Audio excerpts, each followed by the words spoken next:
Good morning. I'm Cliff Hagster. Welcome to Shaking the Tree, our weekly show where we interview interesting people to find a little bit about their lives. And I'm with Thatias Clemence today. Good morning, Thatias. Hello. Thank you for joining us.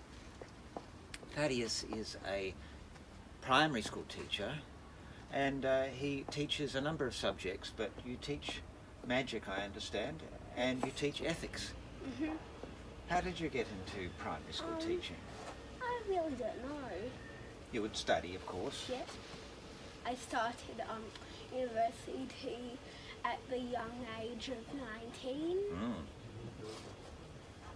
And which school are you currently teaching? I'm currently teaching at a few schools actually.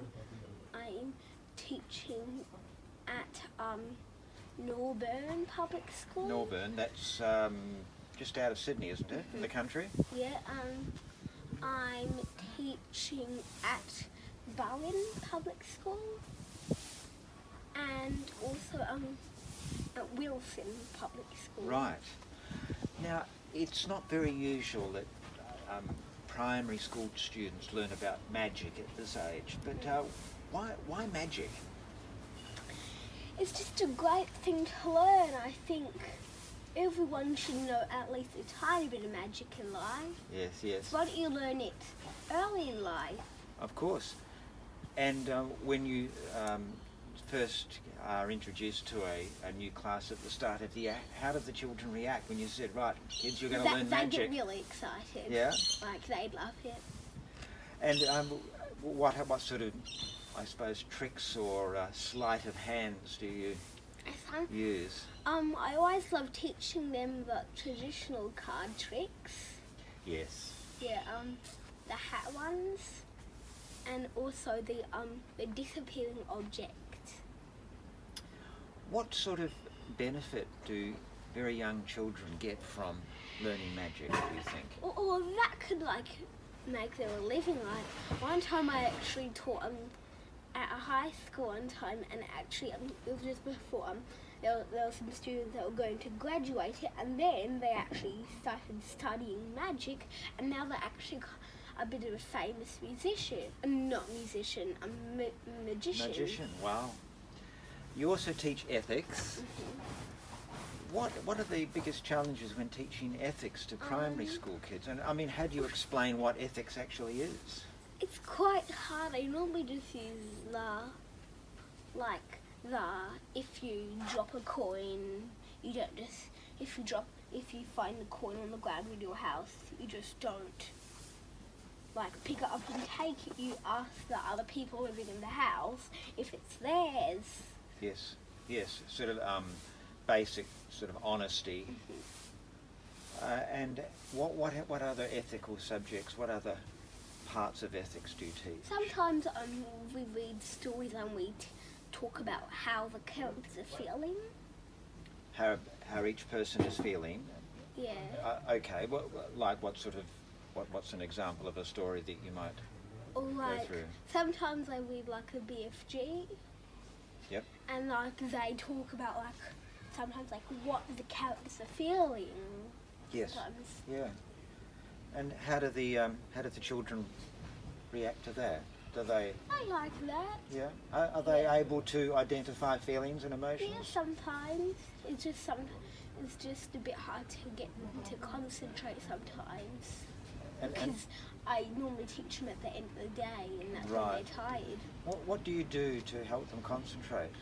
I actually have this thing that if you don't call out and if you don't leave your seat or call out more than one time, you can I have a lucky dip bag, so they can put their hand in the lucky dip bag and pick out something.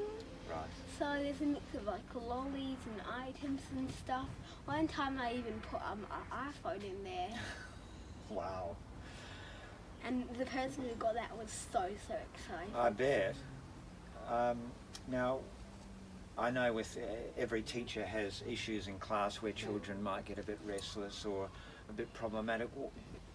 How do you deal with discipline and keeping children on task? I sometimes use that lucky dip bag in class as well, and I also probably everybody here and some of the viewers have heard of dojo points. You probably have. I have. Mm. Yes, and for those who haven't heard of dojo points, what are they? They're just like points that you get if you're like doing the right thing, like if you're doing the 6 L's. Or 6 L's? That's listening, learning, lips closed. So listening, learning, lips closed. Looking? Yeah, looking Yeah. and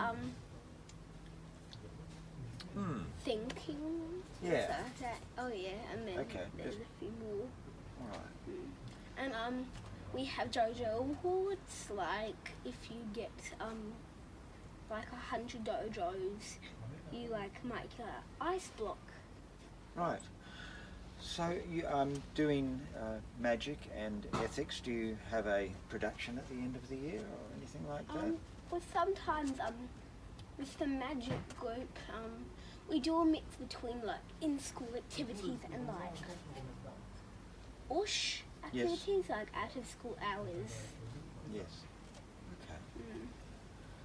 Look, thanks for joining us, and I hope our listeners will hopefully see you at their school, and if not, there might be some would-be teachers that might want to branch out and start to do And some magic in their curriculum. And also, if you're anywhere in between 6 and 18, go to magicfunforkids.com and you can sign up for a free Zoom class. Okay, just on the bottom of their screen there, it's up there for everybody. Thank you very much for joining us.